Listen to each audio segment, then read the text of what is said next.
Ya, di sini di sini mulai terganggu soalnya kalau sudah malam ada perubahan cuaca gampang banget.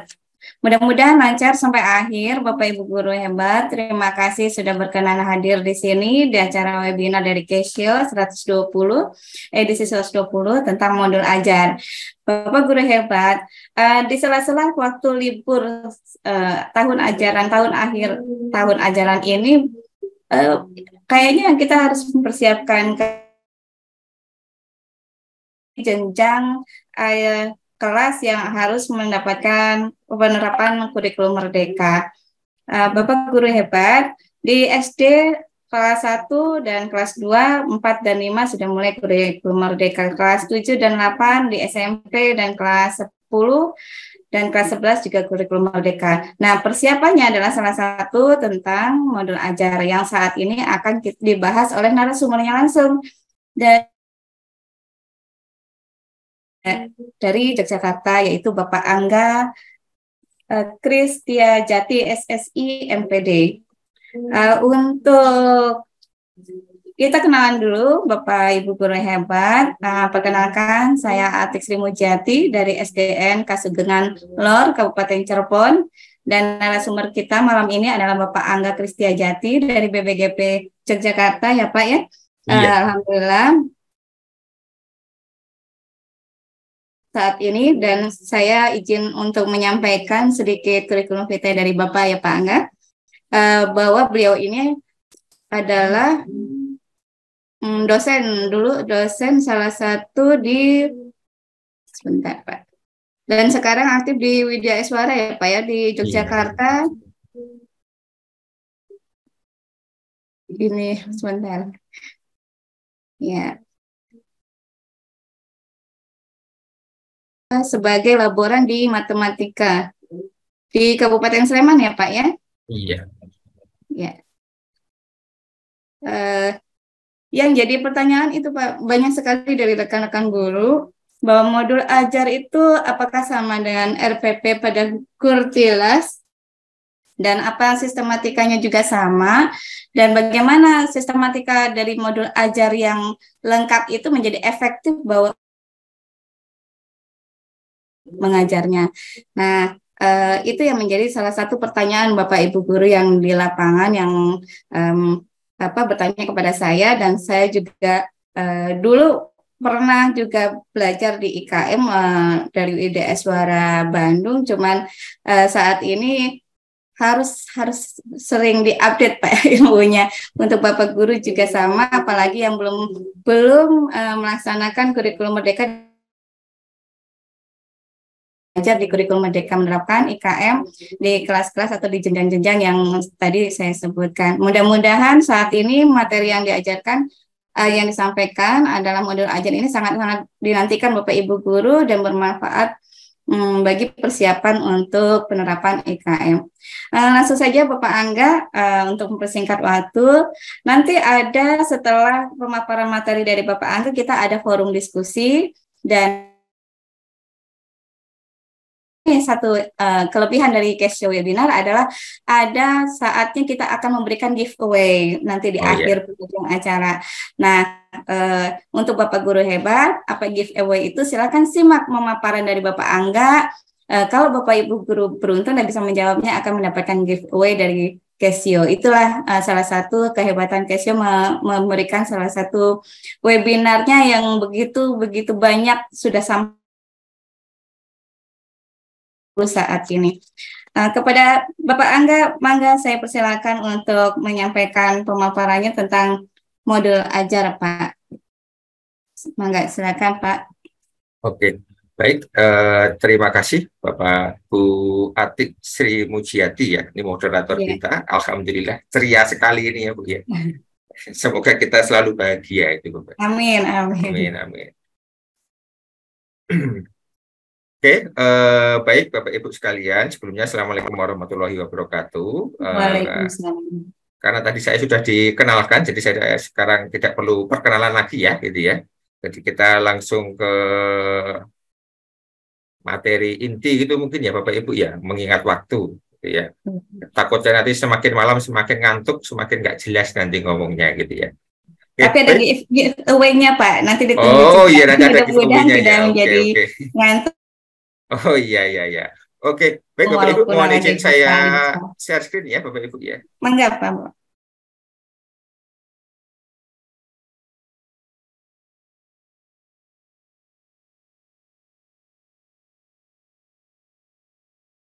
Apakah sudah tampil? Sudah Pak, sudah Sudah tampil. jelas? Sudah jelas. Jelas dan terbaca ya, tidak hanya terlihat ya. Ya, terbaca Pak. Oke, sesuai dengan agenda kita di episode 120 ini, itu yaitu adalah tentang modul ajar pada kurikulum Merdeka, gitu Bapak Ibu ya.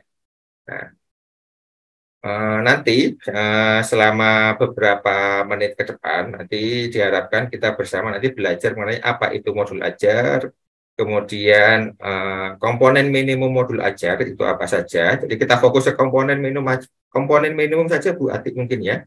Karena kan Ya, nanti namanya saja kurikulum Merdeka gitu ya. Jadi mungkin nanti setiap satuan pendidikan itu punya apa namanya ya, punya selera, punya sistematika ya. sendiri-sendiri, gitu ya. Tapi tentu saja ada yang namanya komponen minimum modul ajar, yaitu yang harus ada dan tidak boleh tidak ada, gitu ya. Nah, kemudian nanti kita akan sedikit mendemokan bagaimana menyusun modul ajar. Tentu saja versi Angga Kristiajati gitu ya, ala Angga Kristiajati. Tentu saja nanti di mana? Di luar sana masih banyak ala-ala yang lain gitu ya. Karena di kurikulum Merdeka ini kan istilahnya membebaskan kita, fleksibel. Jadi guru itu bisa bereksperimen sesuai dengan preferensi dan apa namanya ya, seleranya masing-masing gitu. Baik Bapak Ibu, gitu ya. Perencanaan pembelajaran pada kurikulum Merdeka gitu ya. Seperti di kurikulum-kurikulum sebelumnya, tentu saja tidak berbeda ya. Setiap pendidik itu perlu memiliki rencana pembelajaran untuk membantu mengarahkan proses pembelajaran mencapai CP. CP itu adalah capaian pembelajaran gitu ya. Nah, rencana pembelajaran ini dapat berupa yang pertama, rencana pelaksanaan pembelajaran atau yang kita kenal selama ini sebagai RPP atau dalam bentuk modul ajar. Nah, apabila pendidik menggunakan modul ajar, maka ia tidak perlu membuat RPP karena komponen-komponen di modul ajar itu meliputi komponen-komponen di dalam RPP. Atau lebih sederhananya, modul ajar itu lebih lengkap daripada RPP. Kalau kita lihat ini Bapak Ibu ya, perbedaan komponen minimum dari RPP dan modul ajar gitu ya. Kalau kita lihat di komponen minimum RPP itu hanya ada 3. Yang pertama itu tujuan pembelajaran, yang kedua langkah-langkah atau kegiatan pembelajaran, biasanya untuk 1 atau lebih pertemuan gitu ya. Yang ketiga adalah asesmen pembelajaran, rencana asesmen untuk di awal pembelajaran dan rencana asesmen di akhir. Jadi hanya rencananya saja gitu ya. Kemudian untuk komponen minimum di modul ajar, ini ada 5 Bapak Ibu ya. Jadi komponen minimum itu ada 5. Yang harus ada dan tidak boleh tidak ada itu 5 ini itu Bapak Ibu ya. Yang pertama tujuan pembelajaran. Nah, tujuan pembelajaran ini berbeda dengan yang di RPP Bapak Ibu ya. Tujuan pembelajaran ini mengambil dari ATP. Tentu saja di episode-episode sebelumnya kan sudah dijelaskan ya, bagaimana kita menjabarkan dari CP, TP, kemudian menjadi ATP gitu ya. Nah, tujuan pembelajaran di sini itu mengambil TP yang ada di ATP gitu ya. Kemudian harus ada langkah-langkah atau kegiatan pembelajaran. Biasanya untuk satu tujuan pembelajaran yang dicapai dalam 1 atau lebih pertemuan. Ya, jadi satu modul ajar itu 1 TP, biasanya seperti itu. Kemudian ada rencana asesmen untuk di awal pembelajaran atau disebut sebagai asesmen awal. Tapi ini tidak hanya rencananya saja, harus beserta dengan instrumen dan cara penilaiannya. Demikian juga ada rencana asesmen di akhir pembelajaran atau yang kita sebut sebagai asesmen akhir. Ini juga tidak hanya rencana saja, harus ada instrumen dan cara penilaiannya. Kemudian yang harus ada di komponen minimum di modul ajar itu adalah media pembelajaran yang digunakan. Hal ini termasuk adalah bahan bacaan, bisa juga nanti sumber materinya, kemudian lembar kegiatan atau LKPD, video jika ada, ya kalau video mungkin berupa tautan gitu ya. Kemudian jika ada ya tautan situs web gitu ya dan lain sebagainya begitu. Ini adalah komponen minimum modul ajar gitu ya. Kemudian Bapak Ibu, komponen modul ajar itu ya. Yang minimum kan 5 ini tadi gitu ya. Nah, tapi Bapak Ibu itu ya, guru dalam satuan pendidikan itu diberi kebebasan ya. Jadi guru di satuan pendidikan itu diberi kebebasan untuk mengembangkan modul ajar sesuai dengan konteks lingkungan dan kebutuhan belajar peserta didik. Modul ajar itu dilengkapi dengan komponen yang menjadi dasar dalam proses penyusunan. Komponen modul ajar ini dalam panduan dibutuhkan untuk kelengkapan persiapan pembelajaran. Nah, ini Bapak Ibu yang poin terakhir ini ya. Komponen modul ajar ini bisa ditambahkan sesuai dengan mata pelajaran dan kebutuhan gitu ya. Jadi, apabila komponen minimum modul ajar ini masih dirasa kurang gitu Bapak Ibu ya. Jadi Bapak Ibu merasa misalnya wah kelima ini terlalu sedikit. Saya butuh lebih banyak lagi gitu ya. Boleh gitu ya. Misalnya begini, ditambahi ini ya, tambah banyak ini. Jadi ini pun kalau mau ditambahi lagi masih boleh gitu ya. Tapi yang paling penting 5 ini harus ada gitu ya. Kalau mau tambah yang lain silahkan. Yang penting 5 ini harus ada begitu. Baik Bapak Ibu, kita bahas per komponen yang minimal Bapak Ibu ya. Yang pertama adalah tujuan pembelajaran. Ya, ini mestinya sudah dibahas di webinar-webinar sebelumnya, dan apabila kita mau mengerjakan modul ajar, harusnya kita sudah bisa memahami ini ya, bahwa kita itu untuk merencanakan pembelajaran, merancang pembelajaran itu kita harus memahami capaian pembelajaran. Kemudian dari capaian pembelajaran kita merumuskan tujuan pembelajaran atau yang kita sebut sebagai TP. Kemudian setelah kita merumuskan TP, kita menata ulang tata urutan TP tadi, yang mana yang mau kita ajarkan duluan gitu ya. Kemudian misalnya di fase D, mana TP-TP yang masuk kelas 7, mana TP-TP masuk yang kelas 8, mana TP-TP yang masuk kelas 9. Maka tersusunlah suatu alur tujuan pembelajaran yang namanya ATP. Nah, kemudian dari ATP itu kita ambil satu TP, kemudian kita merancang pembelajaran. Ini Bapak Ibu ya. TP adalah dikembangkan gitu ya. Sudah disebutkan tadi. TP itu terdiri dari 2 unsur gitu ya. Setidaknya ada kompetensi dan ada lingkup materi gitu ya. Ini tadi untuk yang elemen tujuan, untuk komponen tujuan pembelajaran gitu Bapak Ibu ya. Kemudian komponen yang kedua, ya komponen yang kedua tadi adalah langkah-langkah pembelajaran. Tapi di sini yang kita bahas duluan adalah asesmen awal, gitu ya, Bapak Ibu ya. Apa itu asesmen awal, gitu ya? Kenapa harus ada asesmen awal? Kita harus mengingat kembali semangat dari Ki Hajar Dewantara itu Bapak Ibu ya. Bahwa janganlah menyeragamkan hal-hal yang tidak perlu atau tidak bisa diseragamkan. Perbedaan bakat dan keadaan hidup anak dan masyarakat yang satu dengan yang lain itu harus menjadi perhatian dan harus diakomodasi. Ini adalah semangat pembelajaran yang diungkap oleh Ki Hajar Dewantara gitu Bapak Ibu ya. Nah, asesmen awal itu Bapak Ibu kalau kita analogikan itu seperti ibu yang akan memasak untuk sarapan. Kita pergi ke dapur, kita lihat di kulkas, di dapur itu ada apa, dari apa yang ada itu kita bisa masak apa. Jadi kita tidak belum lihat ke dapur kita langsung saya mau masak rendang untuk sarapan gitu ya. Ternyata kita lihat di dapur tidak ada dagingnya kan gitu ya. Nah, jadi asesmen awal itu seperti itu. Kita mau melihat kondisi awal anak-anak kita itu seperti apa gitu ya. Kondisinya itu seperti apa. Nah, dengan kondisi anak-anak kita yang seperti ini, itu kita bisa mencapai apa dari tagihan CP yang ada gitu ya. Ini ya Bapak Ibu ya, untuk asesmen awal itu ya. Untuk asesmen awal itu kita tidak hanya menilai Bapak Ibu itu ya, tetapi mengumpulkan data dan menginterpretasikan data untuk mendapatkan pemahaman awal. Pemahaman awal tentang apa? Yang pertama kemampuan murid, gitu ya. Kemampuan murid. Secara umum kemampuan murid itu kan ada 3 itu Bapak Ibu ya.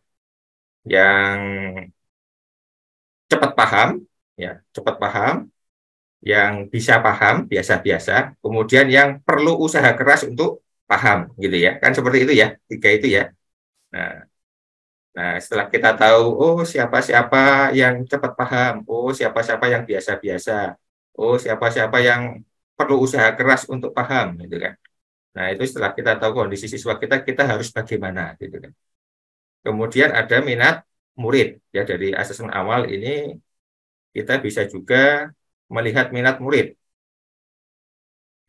Minatnya apa? Minat olahraga, minat musik, minat macam-macam gitu ya. Namanya minat bisa macam-macam ya. Kemudian ada profil murid, profil belajar murid. Profil belajar murid ini di dalamnya ada juga gaya belajar Bapak Ibu ya.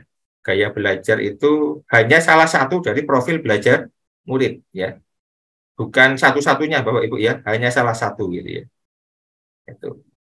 Nah, kalau kita baru belajar gitu ya, mungkin kalau kita mau mengukur ketiga-tiganya kan susah gitu Bapak Ibu ya, kesulit. Jadi kita jangan memaksakan diri karena kita baru belajar membuat asesmen awal ya, bisa kita untuk mengukur salah satu dulu. Nanti kalau kita merasa sudah mahir, barulah bisa kita meningkatkan kemampuan kita mencoba mengasesmen awal aspek-aspek yang lain.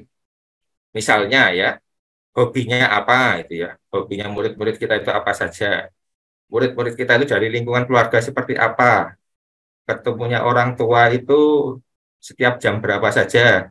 Tentu saja kondisi psikologis anak yang bisa ketemu bapak ibunya lebih sering dibanding dengan yang orang tuanya pergi, anaknya belum bangun, kemudian orang tuanya pulang, anaknya sudah tidur, itu kan berbeda kondisinya gitu ya.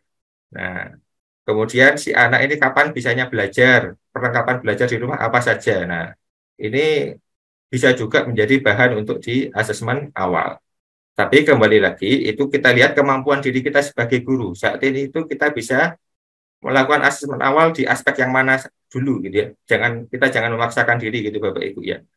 Tentu saja yang pasti sudah bisa kita lakukan, tentu saja adalah kemampuan murid, mungkin juga minat murid, dan mungkin sekarang kita juga bisa bertanya ke BK, gaya belajar murid kita itu seperti apa gitu ya. Ini untuk asesmen awal gitu Bapak Ibu ya. Kemudian ada asesmen akhir. Nah, untuk menyusun asesmen akhir ini kita kembali lagi melihat ke tujuan pembelajaran. Tentu saja di MGMP Satuan Pendidikan sebaiknya gitu ya Bapak Ibu ya. Guru-guru di fase yang sama itu maaf, sebaiknya melakukan musyawarah mufakat gitu ya.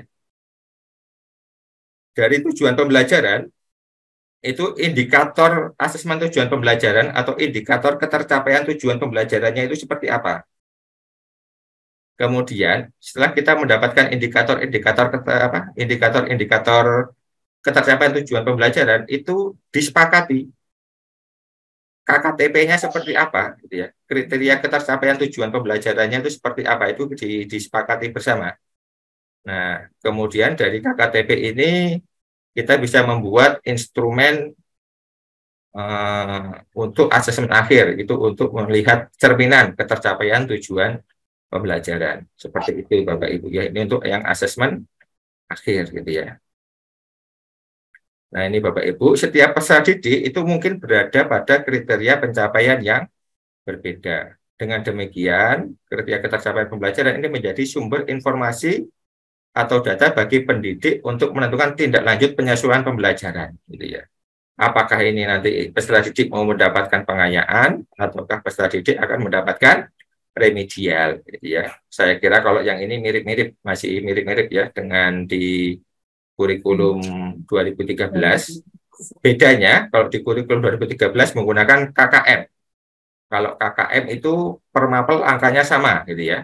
Nah, bedanya kalau di kurikulum Merdeka itu KKTP per TP gitu ya, bukan per mapel, per TP. Dan kriteria ketercapaian ini sebisa mungkin bukan merupakan angka ya, tapi ya kriteria ya. Jadi tidak hanya sekedar angka gitu ya. Lebih kompleks dari sekedar angka gitu. Kemudian Bapak Ibu, ini kan komponen selanjutnya adalah langkah-langkah pembelajaran. Itu Bapak Ibu ya. Langkah-langkah pembelajaran. Nah, seperti yang kita tahu Bapak Ibu ya, pembelajaran di kurikulum Merdeka ini itu kan menekankan pada pembelajaran yang berdiferensiasi gitu ya. Nah, prinsip pembelajaran dan asesmen ini mengindikasikan pentingnya pengembangan strategi pembelajaran yang sesuai dengan tahapan capaian belajar peserta didik atau yang kita sebut sebagai teaching at the right level, kita singkat TARL gitu ya. Semoga Bapak Ibu tidak asing dengan istilah TARL ini ya. Kalau Bapak Ibu sering membaca pedoman pedoman asesmen dan pembelajaran, TARL ini sering disebut gitu ya. Teaching at the right level gitu ya. Bahwa pembelajaran ini dilakukan dengan memberikan materi pembelajaran yang bervariasi sesuai dengan pemahaman peserta didik gitu ya. Ya Bapak Ibu ya, sesuai dengan pemahaman peserta didik. Nah, tujuan dari diferensiasi ini itu adalah agar setiap anak dapat mencapai tujuan pembelajaran yang diharapkan gitu Bapak Ibu.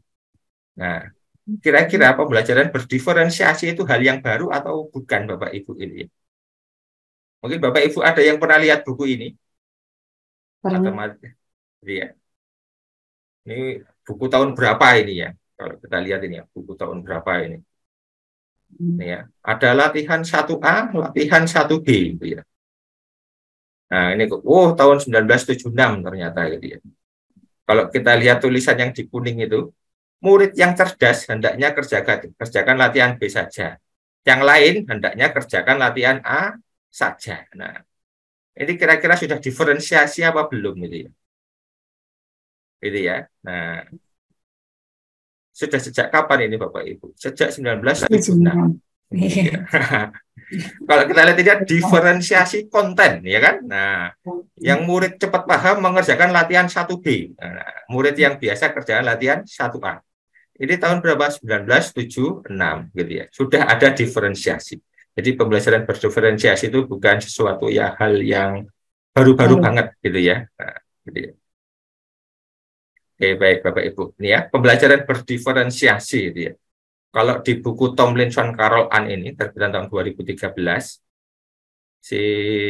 John Hattie mengatakan bahwa pembelajaran berdiferensiasi itu lebih bertujuan kepada menangani fase belajar siswa yang berbeda-beda, yaitu pemula, mampu, dan mahir gitu ya, seperti itu Bapak Ibu.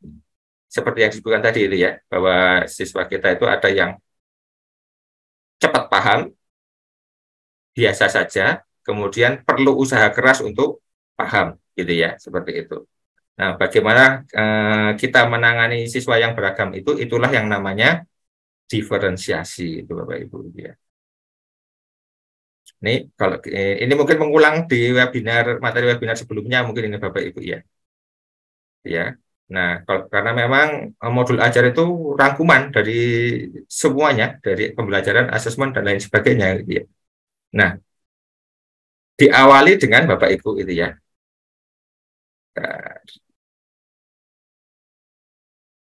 Diawali dengan yang namanya asesmen awal Bapak Ibu gitu ya.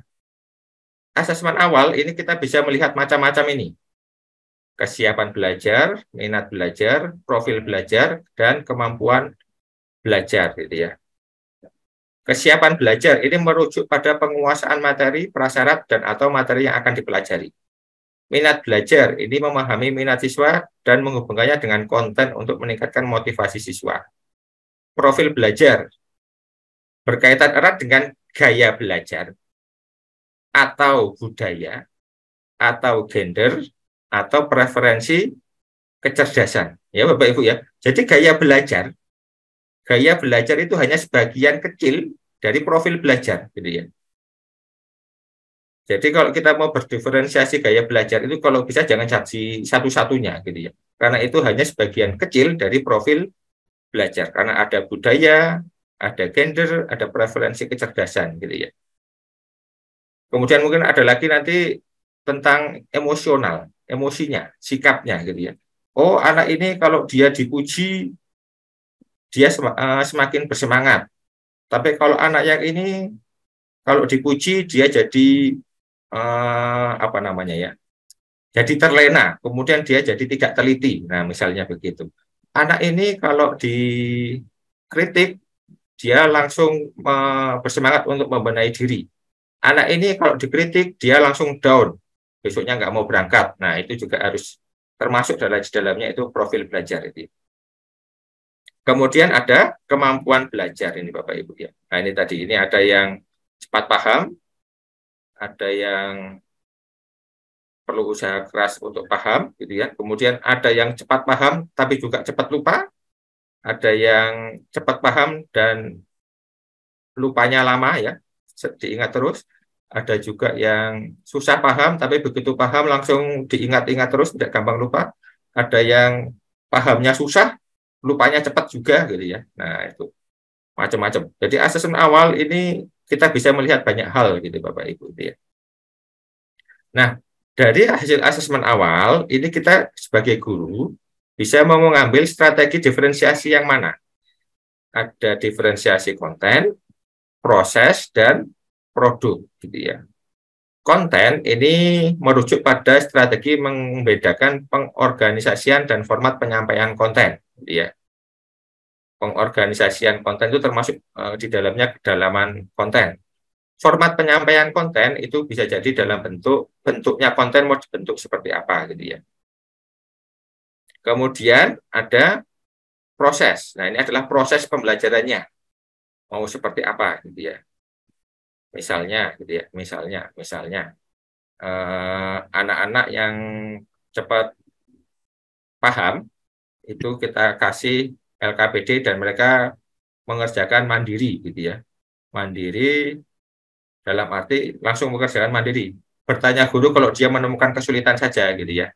Kemudian anak-anak yang perlu usaha keras untuk paham, kita kasih LKPD, tapi perlu pendampingan dan bimbingan secara intens gitu ya. Nah, itu adalah diferensiasi proses gitu ya. Kemudian ada diferensiasi produk. Nah, diferensiasi produk ini mengenai hasil atau produk hasil belajarnya gitu ya. Mungkin ada anak-anak membuat video tutorial menyelesaikan soal misalnya. Kemudian ada anak yang membuat poster penyelesaian soal, yang di video yang satu bentuknya poster gitu kan. Yang satu lagi bentuknya tulisan. Nah, kan macam-macam bentuknya produknya gitu ya. Itu adalah diferensiasi produk gitu ya. Mudah-mudahan ini tidak membingungkan gitu Bapak Ibu ya.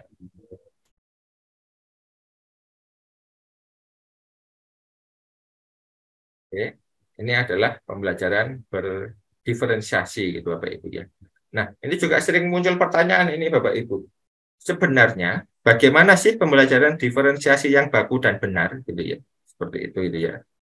Nah, ini Bapak Ibu jawabannya itu ya. Tidak ada resep untuk diferensiasi gitu. Iya Bapak Ibu ya. Jadi tidak ada bentuk baku untuk diferensiasi gitu.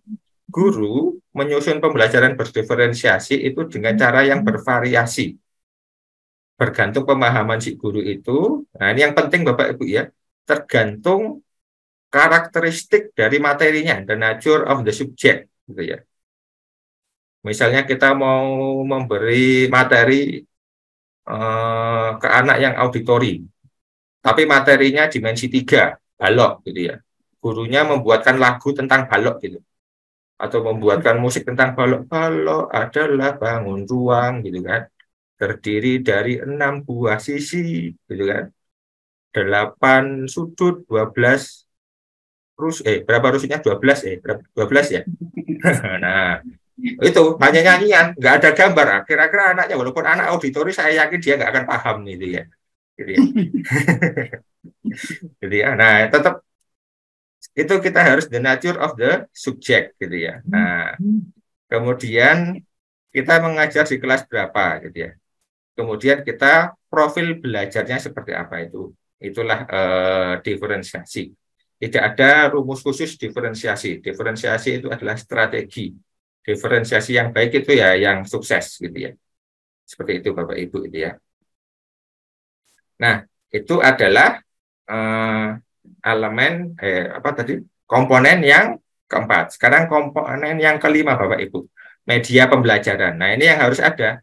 Sumber materi, bahan bacaan yang digunakan. Ini kalau ada ya Bapak Ibu ya. Kalau tidak ada ya jangan dipaksakan ada gitu ya. Misalnya kalau matematika itu ya. Kadang matematika itu sumber materi nggak perlu gitu ya. Kadang. Ya, tapi yang diperlukan adalah yang pasti diperlukan kalau matematika, kalau kita melihat di apa namanya Gravemeyer itu, matematika itu adalah aktivitas. Matematik is an activity, maka pasti ada namanya lembar kerja. Nah, kalau matematika ini menurut saya LKPD ini harus ada, gitu ya. Tapi kalau untuk sumber materi ini biasanya ada di buku bacaan itu ya. Tapi biasanya kalau kemampuan awalnya sudah siap, itu LKPD saja terkadang sudah cukup gitu ya untuk membangun itu. Tapi kadang untuk materi-materi tertentu tetap memerlukan ini semua gitu ya. Ada alat peraga, ada video, mungkin tautan situs gitu ya. Mungkin software atau aplikasi atau alat bantu gitu ya. Kalkulator Casio itu misalnya gitu ya. Nanti termasuk juga nanti cara penggunaannya gitu ya. Jadi jangan sampai kita hanya ngasih kalkulator Casio tapi kita tidak memberikan cara penggunaannya gitu ya. Tetap harus kita berikan gitu ya. Oke, baik Bapak Ibu, ini mengenai komponen minimum dari modul ajar gitu ya. Nah, kemudian ini Bapak Ibu ini ya, menyusun modul ajar ala Angga Kristiajati gitu ya. Di luar sana banyak ala-ala yang lain. Jadi ini mohon jangan dijadikan satu-satunya referensi ya. Nah, ini salah satu referensi saja. Jadi jangan dijadikan satu-satunya gitu ya. Nah, dalam menyusun modul ajar yang perlu kita perhatikan itu Bapak Ibu ya, guru-guru di satuan pendidikan itu menyepakati Bapak Ibu ya, menyepakati KKTP untuk setiap TP. Ya, kesepakatan ini yang akan jadi acuan guru dalam menyusun modul ajar, meliputi indikator pencapaian TP-nya, kemudian KKTP-nya, gitu ya. Ini waktu saya masih banyak kan ya buat ya? Masih Pak, masih Masih banyak. ya, oke. Ya. Tinggal sedikit lagi kok ya. Oke, nah kemudian ini Bapak Ibu untuk modul ajar gitu ya. Nah modul ajar ini memiliki peran seperti RPP Bapak Ibu gitu ya. Nah jadi setiap guru itu sebaiknya mempunyai modul ajar atau skenario pembelajaran sendiri-sendiri sesuai dengan preferensi dan pemahaman guru yang bersangkutan gitu ya. Makanya itu ketika saya lihat banyak yang apa namanya Bapak Ibu ya, yang memamerkan ini loh ada situs AI membantu membuat modul ajar lengkap gitu kan. Aduh ini saya kok merasa aduh gimana ini ya gitu kan. Ini kan si AI-nya ini nggak tahu kondisi muridnya seperti apa gitu kan. AI-nya nggak tahu kalau sekolahannya ini ada di mana gitu kan. AI-nya kan nggak tahu kalau gurunya ini mahirnya di bagian apa gitu kan. Nah gitu kan. Nah ini kalau menurut saya itu gimana gitu ya. Nah modul ajar itu kan bagaimana kita menggambarkan, menuliskan bagaimana rencana kita mau mengajar di kelas gitu kan. Tentu saja harus sesuai dengan kemampuan kita, sesuai dengan preferensi kita, sesuai dengan selera kita gitu ya. Jangan minta orang lain untuk membuatkan gitu kan ya. Karena takutnya nanti kalau kita seandainya di apa namanya disupervisi oleh kepala sekolah gitu kan, kepala sekolah memegang modul ajar kita, ayo kamu mengajar. Nah, ternyata nanti kita ngajarnya jauh dari modul ajar kita kan ya nggak bagus gitu ya. Nah gitu. Oleh karena itu modul ajar itu sebaiknya ya setiap guru membuat sendiri-sendiri sesuai dengan preferensi dan pemahaman guru masing-masing. Gitu Bapak Ibu ya. Nah, Sekarang Bapak Ibu, ini langkah-langkah penyusun modul ajar ala Angga Kristia Jati gitu ya. Nah, itu ya. Saya tulisin ala Angga Kristia Jati gitu ya. Supaya ini nanti jangan dijadikan satu-satunya referensi, ada banyak cara menyusun modul ajar itu ya. Nah, yang pertama Bapak Ibu gitu ya. Pilih TP yang akan dibuat modul ajarnya. Seperti tadi yang disebutkan ya. Kita pilih TP yang ada di ATP. Kemudian berdasarkan TP tersebut, saya mengidentifikasi kompetensi prasyarat yang harus dimiliki siswa. Berarti ini asesmen awal, saya mau mengasesmen awal kesiapan siswa, karena saya mau melihat kompetensi prasyarat yang dimiliki siswa, gitu ya. Kemudian dari kompetensi prasyarat itu, saya membuat asesmen awal untuk mengukur kompetensi prasyarat. Nah, asesmen awal ini kalau kita seandainya apa namanya ya, tidak ada waktu atau kesulitan dalam membuat istilahnya instrumennya gitu ya, kita bisa menggunakan hasil asesmen sumatif TP sebelumnya yang berkaitan gitu ya. Jadi kita bisa melihat asesmen sumatif akhir di TP-TP sebelumnya gitu ya. Nah, itu bisa juga kita anggap sebagai asesmen awal. Jadi tidak harus selalu dan senantiasa membuat instrumen baru ya. Kita bisa melihat hasil asesmen sumatif TP sebelumnya, tentu saja yang berkaitan gitu ya. Jangan sampai kita mau mengajar apa namanya ya, mengajar SPLDV ya, SPLDV, tapi kita melihat TP-nya TP biologi gitu ya. Nah, itu nggak masuk gitu ya. Harus yang berkaitan gitu ya. Nah, gitu. Gitu ya. Nah, kemudian Bapak Ibu gitu ya, setelah kita membuat asesmen awalnya, kita mencermati KKTP yang kesepakatan tadi gitu ya. Nah, berdasarkan KKTP ini, kan ada indikator-indikator itu, kita menentukan target pembelajaran per pertemuan gitu ya. Iya. Nah, setelah itu kita lihat KKTP lagi gitu ya. Nah, dari KKTP kita ada 20. Mohon izin Bapak Angga untuk Bapak Ibu. Mohon dimatikan dulu. Di-mute dulu speakernya. Angga, Bapak Angga. sudah. Nah, dilanjutkan. Sampai mana tadi? Oh, sampai yang ini. KKTP, Pak. Oh ya, mencermati KKTP yang nomor 5 ya. Nah, setelah mencermati tadi kan KKTP dicermati untuk kita menentukan target pembelajaran tiap pertemuan gitu ya.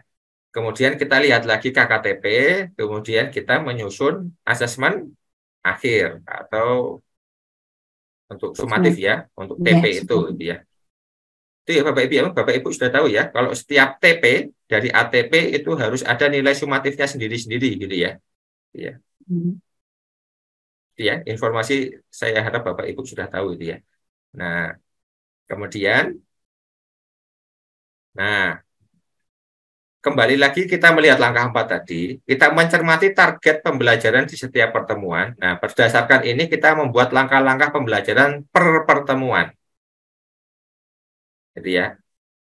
Nah, kemudian berdasarkan langkah-langkah pembelajaran pertemuan tadi, nah, setiap langkah-langkah pembelajarannya kita buat aktivitas pembelajarannya atau LKPD-nya.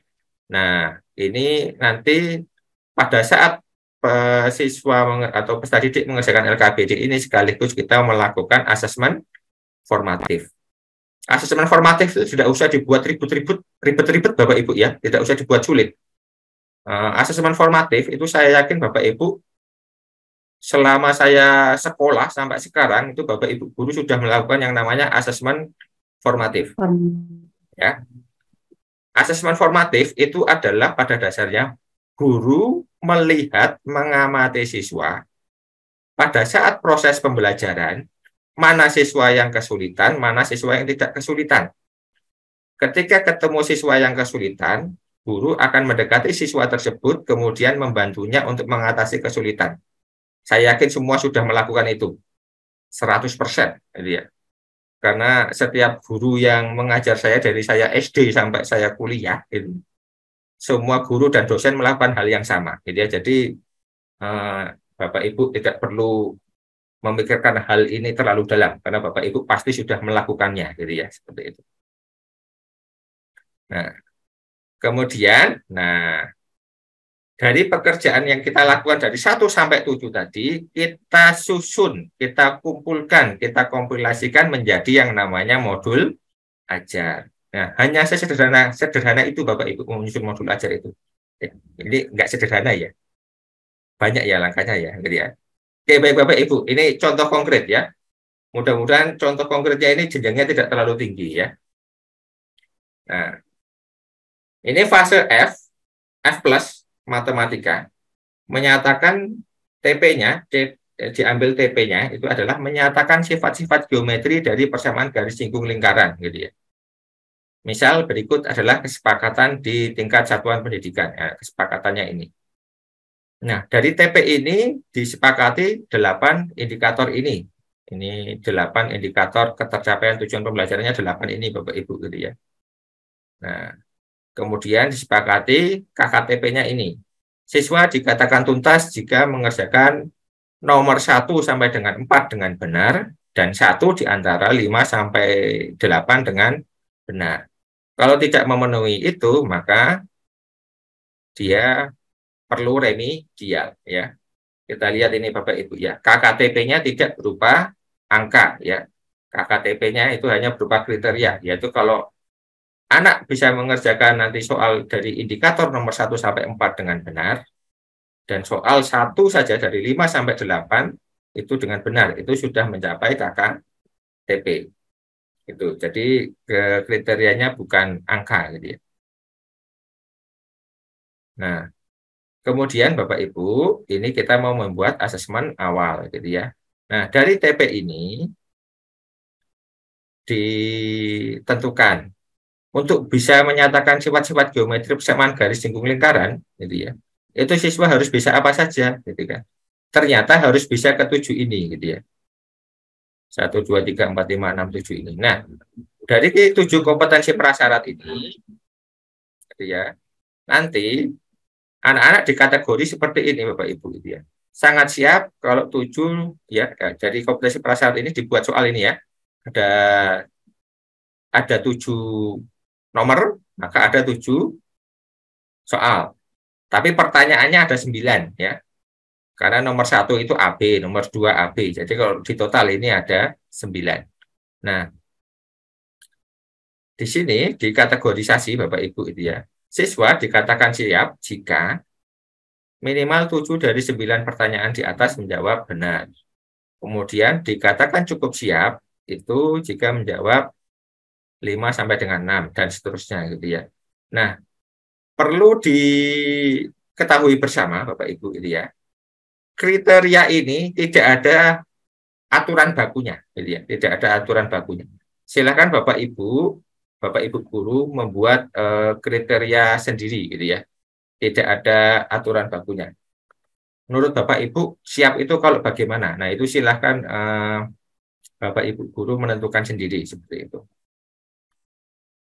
Disesuaikan dengan kondisi yang ada gitu Bapak Ibu ya. Nah, kemudian Bapak Ibu kembali lagi, ini tadi kan sudah membuat asesmen awal ya. Kemudian kita kembali lagi ke IKTP dan KKTP tadi ya. Ada 8 indikator tadi kan. Nah, ini itu ya. Kita buat asesmen akhirnya. Ini ada 8 indikator, maka dibuat 8 nomor soal. Ini 1 2 3 4 5 6 7 8 gitu ya. Nah, KKTP-nya kan ini nanti seperti ini gitu ya. Nah, ini berarti kita sudah punya asesmen awal dan kita sudah punya asesmen akhir gitu ya. Nah, setelah itu kita melihat kembali indikator ketercapaian TP-nya tadi seperti apa. Nah, 8 ini kita bagi ke beberapa pertemuan gitu ya. Nah, direncanakan karena tadi asesmen awalnya ada banyak soal gitu ya. Maka pertemuan 1 mau digunakan untuk asesmen awal. Pertemuan 2 dari 8 ini diambil 3 gitu ya. Pertemuan 3 dari 8 ini diambil 2.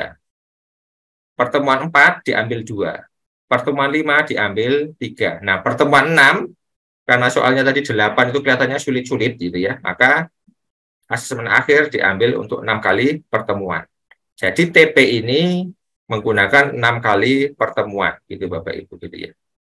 Nah, kemudian berdasarkan pertemuan-pertemuan ini kita buat langkah-langkah pembelajarannya gitu ya. Pertemuan 1 itu kan hanya tes awal saja gitu ya tadi ya. Kemudian pertemuan 2 misalnya skenario seperti ini dan seterusnya sampai pertemuan 6 gitu Bapak Ibu. Kemudian dari langkah-langkah ini gitu ya, kita buat LKPD-nya gitu ya. Nah, kita buat LKPD-nya. Pertemuan 2 dan seterusnya. Nah, setelah jadi kita susun. Nah, identitas modul ajarnya seperti apa, tujuan pembelajarannya. Nah, ini urutan tidak paten Bapak Ibu ya.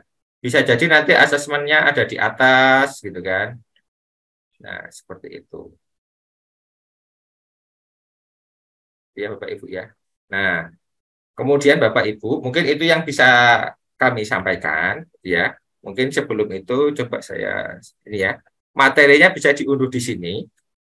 Kemudian karena ini katanya mau ada sertifikat sehingga perlu ada tugas, maka di sini kami berikan sedikit tantangan untuk Bapak Ibu untuk mengerjakan lembar kerja modul ajar yang bisa dilihat di website itu gitu ya.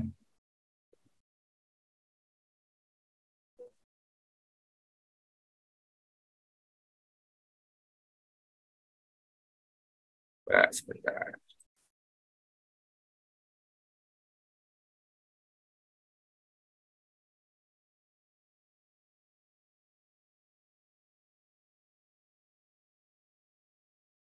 Ini ya, kalau itu kita buka, mestinya, ini dia. Muncul Bapak Ibu ya? Belum, Pak. Belum? Belum muncul. Munculnya apa? Munculnya Bapak Angga.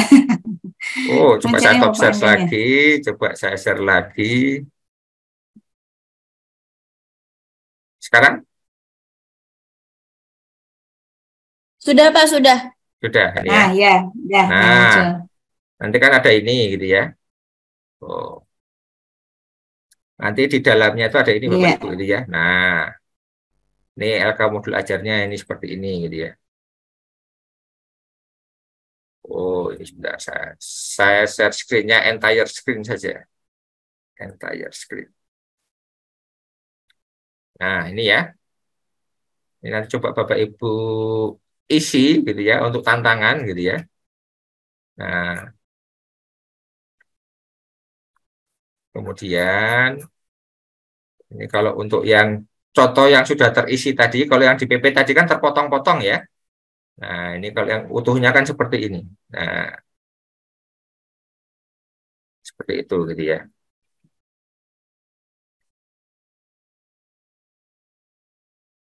Nah, ini banyak Bapak Ibu gitu ya. Nah, nanti silakan Bapak Ibu bisa cermati gitu ya di tautan tadi.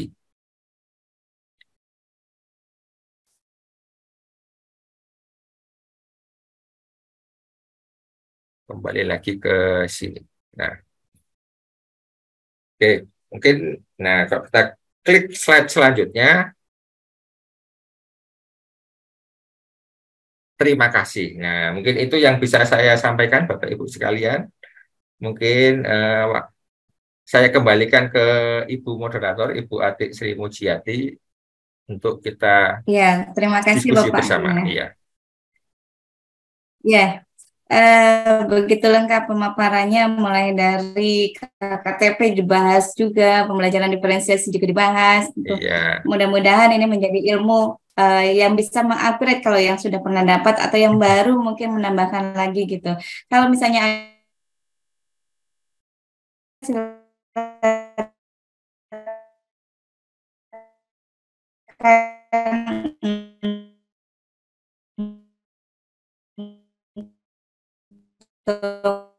mengacungkan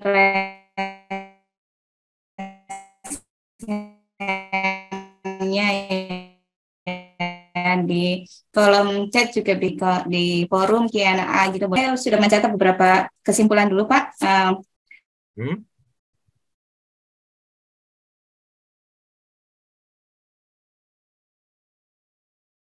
Ibu Atik sepertinya suaranya putus-putus, Ibu. Iya, Oh, ini. terlempar sepertinya. Iya. Atau saya langsung jawab dari Q&A ini aja ini, boleh enggak ini? Oh, boleh Pak, boleh. Sambil nunggu Ibu Atik ya Pak ya. Oke, ini ada Nah, beberapa. sambil nunggu Ibu Atik, betul. Sebentar, ini ada pertanyaan yang menarik di kolom chat ini tadi. Mana tadi ya? Nah, ini ada banyak yang di kolom chat, ada yang di juga nih Pak. Nah ini, Bu Khoiriyah, mohon maaf untuk tugas modul ajar, apakah hanya untuk mapel matematika? Bagaimana jika saya bukan guru matematika? Nah ini ya, untuk apa namanya, alur atau logika menyusun modul ajar itu ya, yang saya sampaikan tadi itu bisa diterapkan di semua mapel gitu ya. Kebetulan tadi juga ada yang datang ke PPG PDIY itu guru agama. Nah, alur yang sama itu digunakan untuk mapel agama. Itu tetap bisa. Ya, langkah-langkah alurnya sama. Dari kita Ya, melihat, mohon maaf ini jaringannya sempat oh iya, terputus oke mungkin, Mbak Benten. oke silakan Bu, gimana Bu? Iya, sekarang sudah bisa gabung lagi. Eh, Baik Pak, tadi karena lo sudah sampai mana ya Pak ya? Saya boleh menyampaikan sedikit kesimpulan gitu untuk Oh model ya, ajar yang Bapak Angga sampaikan, ala-ala ya, Bapak Angga gitu. Karena ya, kata Bapak Angga model ajar itu sebenarnya tidak ada yang bentuk bakunya itu dikembalikan karena kurikulum ya, paham kondisinya hmm, dan kemampuan Bapak Ibu sendiri juga yang lebih paham. Nah, ya, untuk model ajar sendiri ala Bapak Angga itu yang pertama pilih TP atau tujuan pembelajaran. hmm, Dua, identifikasi kompetensi yang dimiliki. Tiga, hmm, asesmen awal. Empat, mencermati KKTP. Lima juga masih mencermati KKTP karena KKTP itu lebih luas dari sekedar KKM ya Pak ya. iya, Lebih luas dari sekedar KKM dan tidak diarahkan kepada angka gitu. iya, Tapi lebih kepada kemampuan anak. iya, Dan itu juga dikembalikan kondisi siswa setempat atau iya, kemampuan siswa setempat. Lalu langkah selanjutnya adalah mencermati target pembelajaran, langkah-langkah pembelajaran, asesmen formatif, dan penyusunan modul ajarnya. iya, Nah, ini muncul beberapa pertanyaan Pak hmm, dari Bapak Albert kalau nggak salah ya. hmm, Apakah CP itu harus sebentar saya bacakan lagi dari chat. Apa, apakah CP itu harus diselesaikan dalam satu fase, misalnya di fase D, Pak, karena fase D itu SMP kan 3 tahun, kelas 7, 8, 9 hmm. itu diselesaikan dalam satu fase gitu, ataukah bagaimana? Nah, itu pertanyaan dari Bapak Albert di forum chat. Pak Albert ya. Ya, mangga untuk dijawab dulu, Pak. Mungkin nanti kita tambahkan lagi pertanyaan berikutnya. Oke, dari Pak Albert ya. Capaian pembelajaran apakah harus satu fase? Sebentar.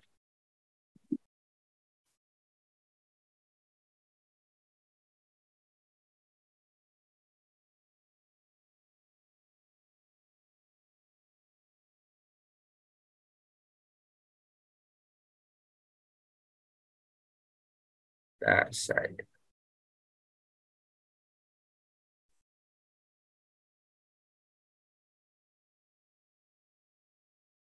Oke,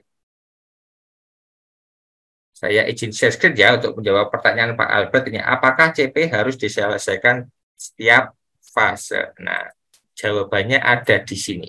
Ya. Muncul belum Bapak Ibu? Ya, sudah muncul, Pak. Sudah ya. Nah, ini capaian pembelajaran merupakan kompetensi pembelajaran yang harus dicapai peserta didik setiap fase. Jadi jawabannya gimana Pak Albert itu ya? Nah, capaian pembelajaran merupakan kompetensi pembelajaran yang harus dicapai peserta didik setiap fase, gitu ya, seperti itu. Nah, kemudian, itu ya, apabila setelah dilakukan rangkaian apa namanya rangkaian remedial, rangkaian macam-macam kok ternyata akhirnya tetap tidak tercapai. Jadi kita sudah berusaha maksimal, akhirnya tetap tidak tercapai gitu ya. Nah, itu kita lihat ada di bagian yang misalnya tidak naik kelas ini ya. Nah, di sini ini ya. Tentang kenaikan kelas gitu ya. Antar dua fase. Ya, apabila terdapat peserta didik yang belum mencapai kompetensi yang ditetapkan dalam fase B, gitu ya. Hal ini perlu diidentifikasi oleh guru kelas 5 atau fase sebelumnya di awal tahun ajaran, gitu ya. Nah, informasi tentang tahapan capaian peserta didik ini perlu dikomunikasikan oleh guru kelas 4 fase sebelumnya. Ya, ini yang untuk ilustrasi adalah dari fase B ke fase C, Bapak Ibu ya. Ya. Nah, untuk peserta didik yang belum menuntaskan fase B, pendidik dapat mengulang konsep atau materi pembelajaran tersebut, gitu ya, sehingga peserta didik nanti siap untuk mempelajari capaian pembelajaran di fase C. Dengan demikian, peserta didik dapat terus naik kelas, gitu. Jadi, gitu ya. Jadi, pada dasarnya, secara teori, secara konsepnya, prinsipnya, semangatnya, gitu ya. CP itu kompetensi yang harus diselesaikan, dicapai pada fase itu. Akan tetapi, jika segala daya upaya, semangat, dan daya juang kita sudah kita kerahkan semua, kok ternyata si murid ada yang tidak bisa mencapai itu, tidak apa-apa, tetap naik kelas. Akan tetapi, kita harus berkomunikasi dengan guru di jenjang di fase selanjutnya tadi supaya ada penyesuaian pembelajaran. Nah, itulah yang disebut sebagai semangat teaching at the right level. Seperti itu, Bu Atik dan Baik, Pak Albert tadi ya, gitu ya. Albert ya. Albert, Terima kasih Pak penjelasannya. Jadi untuk fase D berarti sebelum fase D, fase C berarti tidak langsung juga tidak nggak apa-apa ya Pak ya. Fase D itu tidak langsung mengajarkan materi-materi di fase D ya. Dengan asesmen awal Bapak Ibu guru juga bisa mencek dulu gitu bagaimana kesanggupan anak didik di fase sebelumnya gitu. Nah, dari hasil itulah baru silakan ditentukan kembali untuk guru-guru di fase D capaian pembelajarannya yang sesuai dengan karakter murid. Mudah-mudahan jawabannya bisa memuaskan Bapak Albert. Ini ada pertanyaan Pak dari Q&A itu dari Bapak Ahmad. Mau tanya, sekolah saya pada saat kurikulum 2013, ada KKM ya Pak ya, di kurikulum 2013, KKM-nya setiap mapel 75. Tetapi pada saat menggunakan kurikulum Merdeka, ada teman guru yang berpendapat bahwa KKTP-nya dibuat 63. Apakah ini tidak terpengaruh dengan LHB peserta didik ke depannya, Pak? Itu pertanyaan dari Bapak Ahmad Abu Bakar. Silakan Pak untuk dijawab. Nah, ini tadi ini ya. KKTP itu bukan angka ya, Pak Ahmad Abu Bakar ya. Jadi itu tadi, setelah kita dari TP itu, kan kita merumuskan beberapa indikator pencapaian TP gitu ya.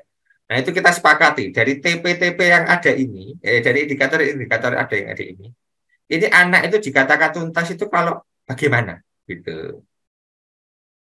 Seperti itu. Jadi ibaratnya begini. Seorang pilot gitu ya. Seorang pilot ya, ini analoginya ya. Seorang pilot dikatakan mampu menerbangkan pesawat terbang itu juga bagaimana? Jika dia bisa menyalakan mesin gitu kan, jika dia bisa menaikkan pesawat, bisa melipat rodanya ke dalam gitu kan. Bisa mendarat macam-macam gitu kan. Misalnya setelah itu si pilot ini melakukan tes simulasi Bapak Ibu itu ya. Nilainya 98. Kira-kira dia lulus jadi pilot apa enggak? 98 dari 100 gitu. Logikanya. Lulus. Nah, tapi perlu diingat ternyata dia dapat 98 itu kegagalannya cuma satu, yaitu saat mendarat. Nah, itu kira-kira bagaimana gitu kan. Nah, jadi logikanya jangan angka gitu ya. Jadi ada beberapa indikator-indikator esensial yang harus dikuasai gitu ya. Jangan-jangan dari TP-TP itu dari indikator-indikator itu yang esensial ternyata hanya 5 gitu ya. Ternyata yang esensial semuanya gitu ya. Nah, sebagai contoh ini ya, mungkin mohon maaf ini ya, yang beragama Muslim ini ya, ada misalnya TP-nya itu tentang toharoh, bersuci gitu kan. Jadi harus siswa dikatakan bisa bertoharoh jika dia bisa mensucikan diri dari hadas besar, hadas kecil, najis besar, najis kecil, najis besar. Kan ada 5 indikator gitu ya. Nah, ini kalau menurut saya ini KKTP-nya harus 100%. Karena kelima-limanya ini harus bisa gitu ya, karena ini keterkaitan tentang sah tidaknya suatu ibadah gitu ya. Nah, jadi ada beberapa TP yang KKTP-nya bisa 100%, ada yang tidak. Jadi tergantung disepakati mana indikator yang esensial. Jadi KKTP itu kalau bisa mencakup yang esensial seperti itu. Baik, terima kasih Pak Angga penjelasannya. Ini masih kita jawab dulu Pak pertanyaan di kolom chat ya Pak. Izin bertanya dari Ibu Irene Citra Anissa. Ibu Irene, ya, gimana Irene, itu? katanya izin bertanya pada Bapak Angga terkait dengan metode diferensiasi jika kita sudah kenal kriteria anak, bagaimana pendekatan personal yang holistik agar mereka lebih mudah mendengar kita, Pak? Dan bagaimana bila diferensiasi ini dianggap tidak efektif oleh para wali siswa karena terkesan justru tidak bisa memberi tujuan yang sama pada anak-anak? Bagaimana bisa menjembatani pada persoalan seperti ini terhadap wali siswa? Mohon dijawab, Pak. Ya. Jadi begini, diferensiasi itu memang menuntut guru untuk berwawasan luas, gitu ya, Bu Atik dan Bu Iren, gitu ya. Jadi guru harus punya koleksi banyak strategi pembelajaran. Guru harus punya banyak koleksi strategi, gitu ya, seperti itu. Karena, gitu ya, ini tadi kita begini ya, bagaimana menjelaskannya ya? Strategi diferensiasi itu tidak bisa disamaratakan, gitu ya. Jadi misalnya kita melakukan diferensiasi di kelas 10A misalnya, sukses. Kita mau menerapkan di kelas 10B, nah itu nanti belum tentu sukses, gitu. Jadi misalnya kemudian kita menggunakan misalnya diferensiasi konten, ya diferensiasi konten di kelas 10A. Anak yang kesulitan paham, kita kasih LKPD dengan 10 soal. Yang sedang LKPD-nya 15 soal. Yang mahir LKPD-nya 20 soal. Gitu ya. Nah ini anak-anaknya ternyata semangat, sukses. Yang kesulitan paham karena mendapatkan beban soal sedikit, dia lebih bisa menyelesaikan LKPD-nya, termasuk juga yang sedang dan yang mahir. Tapi di kelas satunya, nah, yang mahir ini dia protes. Tahu gitu tadi saat asesmen awal jawaban saya salahkan semua gitu ya. Supaya dapat soal yang gampang-gampang dan lebih sedikit. Nah, itu kan. Itu berarti yang tadinya sukses di kelas 10A ternyata di kelas 10B tidak sukses. Nah, karena tadi Bu Iren tanya bagaimana rumusnya, strateginya. Nah, ini tadi kan sudah disebutkan kalau diferensiasi itu tidak ada resep bakunya. Iya kan? Tidak ada resep bakunya gitu ya. Jadi itu ya. Jadi memang untuk kita tahu bagaimana sukses atau tidaknya kita harus banyak-banyak mencoba. Kalau begini ternyata ada orang tua yang yang kecewa atau apa, ya berarti diferensiasi kita tidak sukses. Besok kita coba strategi diferensiasi yang lain.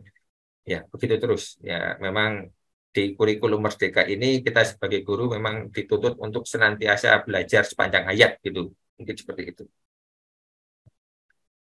Baik, Pak Angga, masih ada waktu kayaknya sih untuk kita menjawab pertanyaan sebelum kita diskusi membuka dengan pertanyaan langsung raise hand ya Pak ya. Satu pertanyaan lagi nih, izin bertanya bagaimana cara menganalisis TP agar dapat menjadi TP yang akan dicapai peserta didik.